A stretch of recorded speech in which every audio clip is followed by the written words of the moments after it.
राज्य सरकार एवं केन्द्र सरकार सहरठू आरंभ करी गाँ को सौंदर्य और सुदृढ़ करने अनेक योजना करुछंती। ताहा केते स्थान मानकरे सुचारू रूपे परिचालित हेउछि तो केते स्थान रे कागजपत्र रे चलिछि। एमिति एक अभियोग आसिछि नुआपड़ा जिला अधीनस्थ थिबा सिनापाली ब्लॉक महुलपड़ाठारू आरंभ होई ग्राम पंचायत बरगाँ को संजोग करुथिबा रास्ता। एहा आरंभ दिनठारू ही दुर्नीतिर गंथागर साजिथिबा ग्राम लोके अभियोग करिसंती। स्थानीय अंचल लोकंक अभियोग अनुसार किछि दिन हेब रास्ता रे पिचु पकईबा आरंभ होईछि, हेले आरंभरू ही रास्तार दुई कड़े पिचु फाल फाल होई उठिबारे लागिछि। कोठी जमारू पड़िनी तो कोठी हाथ पालिसी कला भली पिचु पड़िछि।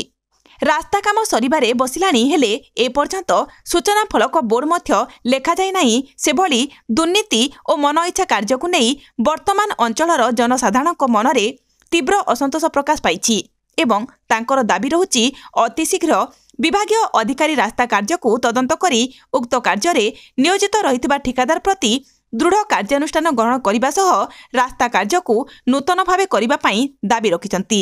नुआपड़ारू बीरबल प्रधानक रिपोर्ट, कलिंग टीवी 24।